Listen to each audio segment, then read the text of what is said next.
if you open your mouth, you end up sued or in jail.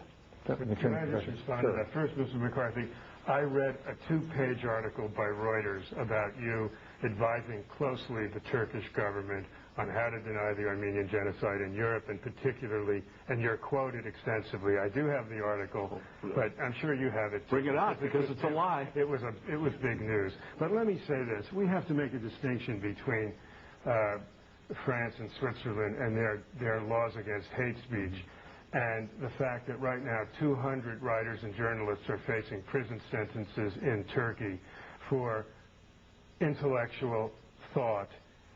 13 of them have to do with the Armenian genocide. My own publisher in Turkey, Ragib Zorakolu, is in Turkey tomorrow to face trial for 2 books he published.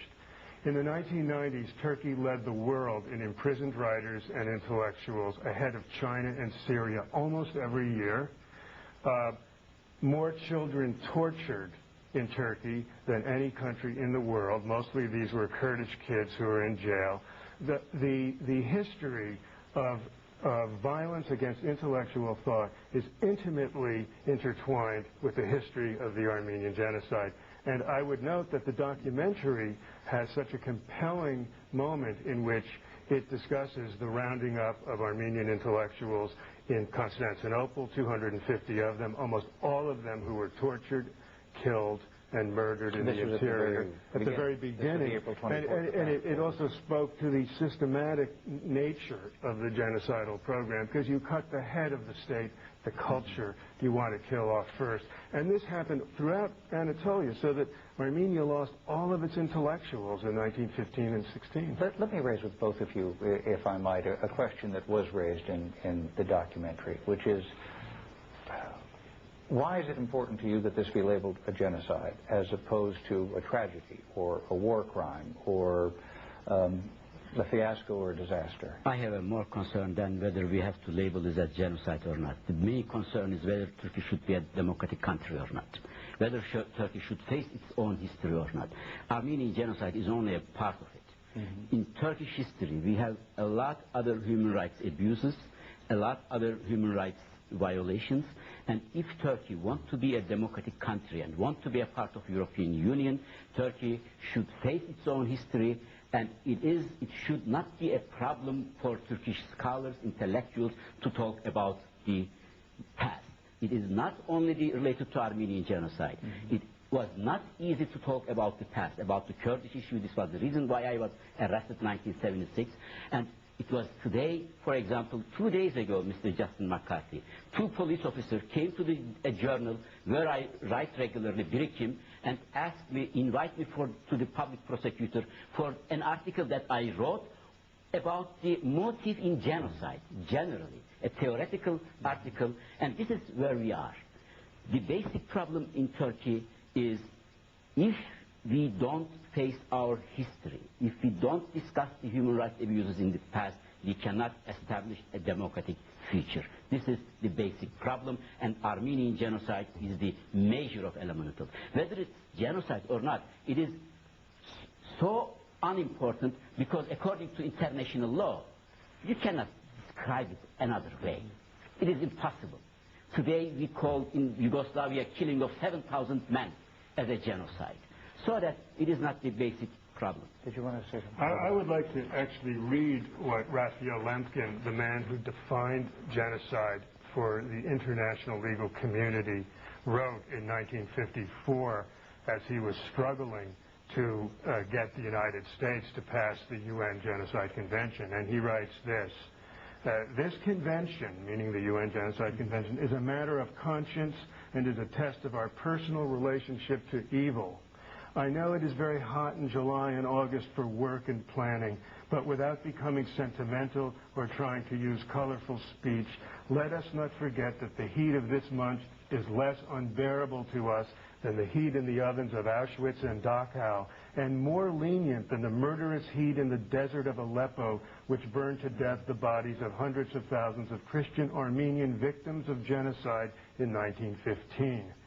I think that's a profoundly eloquent statement, and also bringing a relationship between the Holocaust and the Armenian Genocide. And this is the man who invented the concept, and he was brilliant. Let me turn to Professor Turan, if you want to add something, Professor McCarthy, by all means.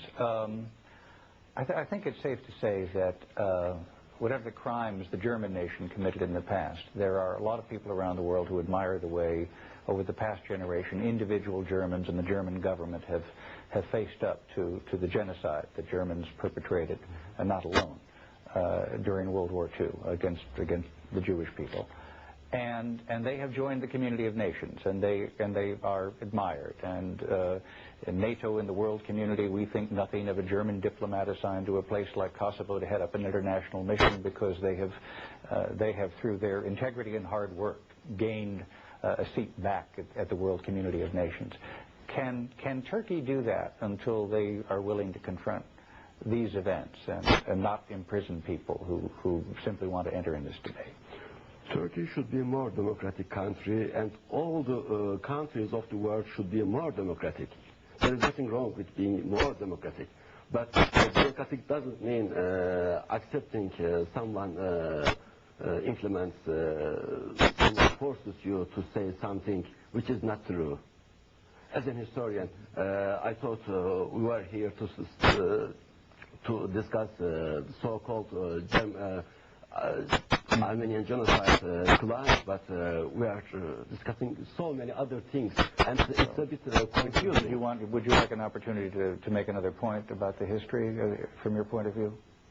Well, why only Armenians? There were many other non-Muslim communities in Turkey at that time. Why Armenia was especially chosen? In that documentary, they call Armenian intellectuals and cultural leaders. What about revolutionary organizations? What about the Hinchak Party? What about Tashnak Party? What about their rebellions? What about their uprisings? What about declaring? If you broaden the definition, eventually you will get to extinguish everyone. Are you just trying to redefine the victims, or why didn't you mention the others? He's saying, why didn't in the film, the dead Muslims in the film? Why not mention all the other people? I'm not certain that they weren't. At least if they weren't specifically mentioned as a Honestly, group. But, yeah. You saw this in the film. I must have missed it. Well, I certainly saw references to references. Yeah. But I mean, I must say here we are the point that he is. Let's have Professor McCarthy speak, and then you please. We are hearing a lot about the reason the Turks deny this, the reason that we're hearing claims made about supposedly working with the government. We're hearing all this kind of thing. The fact of the matter is, the real question is not the supposed reason why Turks do this. The question was whether it happened the way they say it happened. And I say that by looking at this film, one gets a completely false idea of history. One gets misstatements, for instance, about the so-called special organization, which was supposedly set up to kill Armenians, which actually was set up to fight some Armenians, all right, Armenian guerrilla bands, which is quite different than massacring civilians, and which no one, to my knowledge, has ever brought up actual evidence that they did this sort of thing.